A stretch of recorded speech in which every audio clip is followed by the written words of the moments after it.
کی باشند آن سه گروه که الله تعالی با آنها روز قیامت جنگ میکنند؟ و همچنین آنهایی که امروز پسریدنگ میشوند یا کارگر میگیرند و حق آنها را نمیدهند، خود همین کلمه روز قیامت اصلا یک وزنینی، یک دهشت است. گفت ای بنده الله، تو مرا تحقیر نکن، مسخره نکن. یا الله، اگر همین کارم، همین عملم خالص از برای تو باشد، پروردگار ما را از این مشکلی و از این ورطه نجات بده. السلام علیکم و رحمت الله. دوستان عزیز، امروز در یکی از موضوعهای داغ روز صحبت خواهیم کرد. مسئله ای که بسیاری از برادران کارگر ما و شما تعلق دارد. بسیاری برادرانی که در کارخانه ها کار میکنند یا زیر دست شده کار میکنند، یا بسیاری از برادرانی که به مهاجرت سفر میکنند، کار میکنند، در زیر دستان بعضی برادران خودمون کار میکنند، به قول پسریدنگ ها، زیر پسریدنگ ها کار میکنند. در همان مسئله که این هم به چی؟ به تجارت و به خرید و فروش و به کار تعلق دارد، همون سلسله برنامه ای که درباره حدیث های تجارت و معاملات صحبت میکردیم آن را دوام میدهیم. حدیث مبارک امروز پیامبر صلی الله علیه و سلم حق کارگر را 1400 سال قبل بیان کرده. در حدیث مبارک خود که عبدالله ابن عمر رضی الله عنهما از رسول الله صلی الله علیه و سلم روایت کردند، چنین فرمودند: اعط الاجیر اجره قبل ان یجف عرقه. کارگر را پیش از آنی که عرق جبینش خشک می شود حقش را دهید. و ببینید پیامبر صلی الله علیه و سلم پیش از آنی که امروز حق کارگر و کمیته های کارگران و دیگر چیزها برآید، 1400 سال قبل پیامبر صلی الله علیه و سلم حق کارگران را بیان کردند. یعنی به یگان تأخیر صاحب کار باید حق کارگر را، حق نفری که او را کار می‌فرماید، به یگان تأخیر آن را چیکار کند؟ ادا کند و بدهد. همچنین ما از این حدیث باز یک فایده دیگر را میگیریم که پیامبر صلی الله علیه و سلم به آن اشاره کرده ایستادند. ضمناً رسول الله صلی الله علیه و سلم به این اشاره میکنند که پیش از آنی که عرق جبینش خشک شود شما حقش را دهید. یعنی این معنای آن را میدهد که کارگر هم همچنین از جانب خود باید جد و جهد کند، کوشش کند. همون عرق جبین دلالت بر چی میکند؟ بر اینکه کارگر به کارش چی است؟ تنبلی نمی کند، کارش را خوشرو با احسان کارش را ادا می کند و امانتی که بالای او گذاشته شده است باید وظیفه‌اش را اجرا کند، اجرا می کند. سپس برای او معاشی که میگیرد یا حق خدمتی که میگیرد برایش حلال می شود. و همچنین آنهایی که امروز پسریدنگ می شوند یا کارگر میگیرند و حق آنها را نمیدهند یا تأخیر میکنند یا کم میدهند، پیامبر صلی الله علیه و سلم در حدیث قدسی صحیح که متفق علیه است، هم امام بخاری و هم امام مسلم آن را روایت کردند، چنین میفرمایند: قال الله تعالی ثلاثه انا خصمهم یوم القیامه.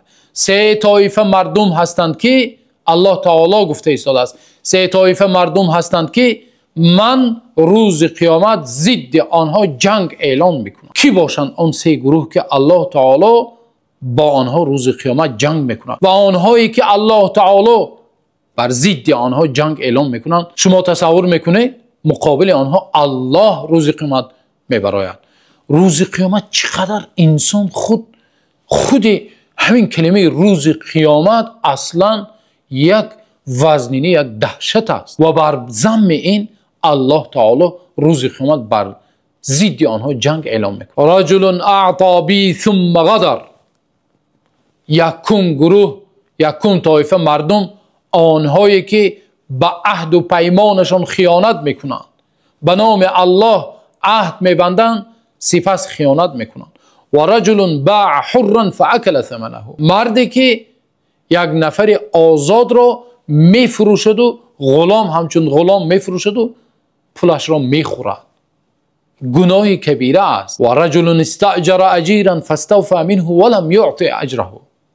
و مردی که یک نفر را کارگر قبول میکند و او کارش را اجرا میکند سپس حق او را نمیدهد. ببینید الله تعالی نفری که حق کارگر را نمیدهد او را کار میفرماد و حقش را نمیدهد بر مقابل دو نفری که صاحب گناه کبیره هستند، یعنی یکمش انسانی که عهد و پیمان را میشکند و خیانت میکند، دومین نفر شخص آزاد را غلام کرده میگیرد و یا همچون غلام میفروشد و پولش را میخورد. بر مقابل این دو گناه کبیره انسانی که حق کارگر را میخورد آن هم مثل همانها هست.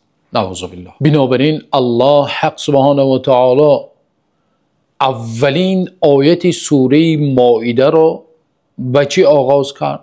الله میفرماید یا ایها الذین آمنوا اوفوا بالعقود. ای آنهایی که ایمان آورده دعوای ایمان میکنید، میگوید من بنده مؤمن و مسلمان هستم، میگوید اوفوا بالعقود، شما عهد و پیمانی که میبندید به آن وفا کنید. و کارگر هم وقتی انسان کارگر را میبیارد با او عهد و پیمان و اتفاق کارگری دارد. وقتی انسان مبلغ او را نمیدهد عهد و پیمان را میشکند. بنابراین الله تعالی میگه شما به عهد و پیمان خود با وفا باشید. همچنین به زیر این حدیث می‌دراید آن نفرانی که از حالت کارگر سوء استفاده میبرند، حالت مجبوری کارگر سوء استفاده میبرند. مثلا بسیاری صاحبکاران امروز میگویند که خیلی بیکارچی امروز خیلی زیاد است، اگر تو به همین معاش کم معاش پست کار نکنی اگر پر بازار مردی کار پر است. یک اعلان من اگر اعلان کنم اگر پر در پیش کارخانه در تک کارخانه پر می شود انسان هایی که به همین معاش راضی می شود. تو راضی نشوی دیگرها راضی می شوند. یعنی از حالت مجبوری کارگران سوء استفاده برده معاش خیلی پست و کم میدهند. و همچنین در زیر این حدیث ها نفرانی که کارگران خود را تحقیر میکنند و به کارگران خود با چشم پست نگاه میکنند یا آنها را دشنام میدهند یا شرایط کاری را خوب فراهم نمیدهند، همچنین آنها نیز می‌درآیند. روز ابوذر غفاری را میبینند که ابوذر غفاری در خود یک جامعه خیلی زیبا دارند و همچنین یک کارگر خودشان همراهشان بود، او نیز یک جامعه خیلی زیبا دارند. و یک صحابه میپرسند که برای چی شما یعنی کارگر شما مثل شما جامعه خوب میپوشد؟ ابوذر غفاری رضی الله عنه همون حدیث مبارک پیامبر صلی الله علیه و سلم را روایت میکنند، میگویند من روز یک خطاگی کردم، کارگرم را مادرش را تحقیر کردم که این سخن به پیامبر صلی الله علیه و سلم به گوش رسول الله صلی الله علیه و سلم رسید. پیامبر صلی الله علیه و سلم خیلی غضب‌آلود شدند و گفتند ای ابوذر انت رجل انت امرؤ فیک جاهلیه، تو مردی هستی که در تو یک چیز جاهلیت وجود دارد. سخت غضب کردند.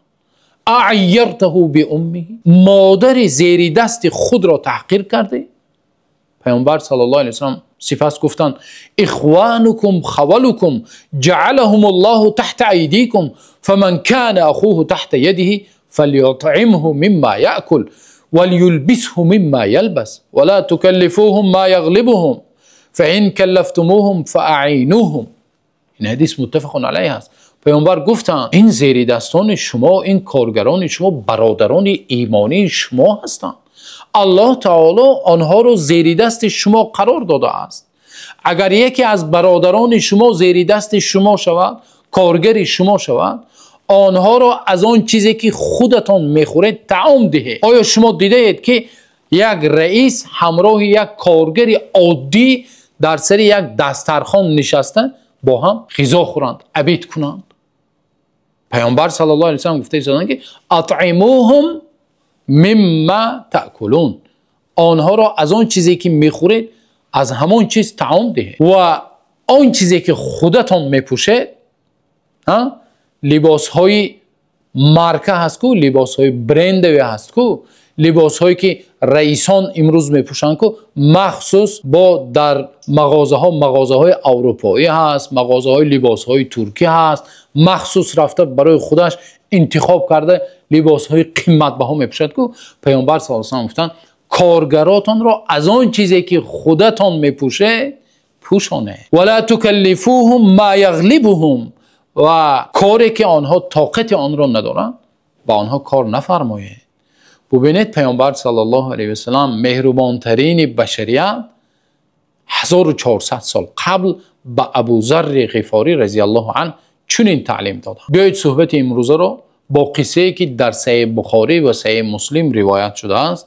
پیامبر صلی الله علیه و سلم 3 نفری که برآمدند و در یک غار در آمدند با همون به خاتمه رسانه. پیامبر صلی الله علیه و سلم میگویند 3 نفر ممن کان قبلکم، نفرانی بودند که از امتان گذشته براه برآمدند و ناگهان سیل میزنند.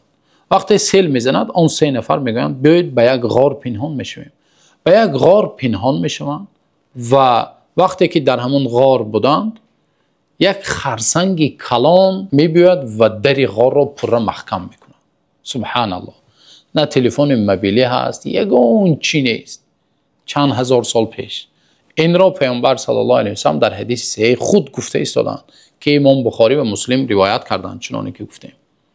سپس آن 3 نفر میشینند میگویند برادران بجز الله تعالی دیگر یگان نفر از جای ما و از حالت ما خبری نداره. ما برآمدیم در همین غار در آمدیم، یگان نفر ندارند و این خرسنگی که آمد بالای ما روز کرد بجز الله تعالی دیگر یگان نفر آن را گرفته نمیتواند و ما را نجات داده نمیتواند. و بین هم دیگر مصلحت کردند و گفتند برادران بیایید هر یک نفری ما خالص از برای الله یک عملی که در حیاتش کرده است همون را به الله تعالی پیشکش کنیم و دعا کنیم، گوییم که یا الله اگر همین عمل من به درگاه تو خالص قبول شده باشد ما را از همین مشکلی، از همین ورطه، از همین هلاکت نجات بده. سپس دعا میکنم، قصه را دراز نمیکنیم و یکی از آنها میگوید پروردگارا من زیر دستان داشتم و معاش آنها را سری وقت میدادم. یک کارگری داشتم که روز معاشش را نگرفت و رفت، تماما گمنام شد، رفت. معاشش را من چیکار کردم؟ گرفتم و همون معاشش را به تجارت سر دادم، با همون معاش همون نفر تجارت کردم و یک چند مدت میگذرد همون کارگر پیدا شده میگوید در یاد داشته باشید من حق خودم را نگرفته رفته بودم. سپس من گفتم بله. به آنجا نگاه کن، همون رمه را میبینی؟ تو رو گاو و گوسفند و یک رمه کلان، همون رمه را میبینی؟ گفت بله. گفتم همون حق تو است. گفت یا عبدالله لا تستهزئ بی. گفت ای بنده الله تو مرا تحقیر نکن، مسخره نکن. من همون چند سومه که بود همون رو طلب دارم. تو یک رمه میدانم تو پولدار هستی، بای هستی، رمه کلان نشان داده گیر، همون معاشی تو مسخره نکن. گفت قسم به نام الله من مسخره ندارم. همون مبلغی که حق خدمتی که تو نگرفته من همون را چیکار کردم؟ با همون تجارت کردم و امروز همون حق خدمتی تو انا همون رمه کلان شده است. همه همونها گیر بوده و واقعا همه همون رمه رو گاو و گوسفند و شتر و همش رو گرفت و برد. یا الله اگر همین کارم، همین عملم خالص از برای تو باشد پروردگارو ما را از این مشکلی و از این ورطه نجات بده. وقتی همین سخن را گفت الله تعالی آن خرسنگ رو جنبانید و آن 3 نفر از آن غار برآمدند و نجات یافتند. سبحان الله. ببینید چقدر یک کاری ناچیز می نماید، اما در نزد الله تعالی بزرگ است. الله تعالی را دعا کنیم که امروزه صاحبکارا، امروزه تاجرا، امروزه آنهایی که پسریدنیک میگویند و از برادران مهاجر ما و شما سوء استفاده میبرند، یا بسیاری از کارگرها را استفاده میبرند، یا مثلا فریلنسر هستند، با آنها به قول زکات میدهند و لیکن سالها میگذرند حق کار آنها را پرداخت نمیکنند و پورا گمنام میشوند. الله تعالی چنین برادرها را انصاف دهند و به سوی خودش الله تعالی هدایت کنند و حق کارگر را، حق آن نفری که در حقش خدمت کرده است، الله تعالی آن را پرداخت کردن و آن را داده از گردنش صاف شدن. الله تعالی موفق گرداند. تا نوار آینده الله نگهبانتان باشد.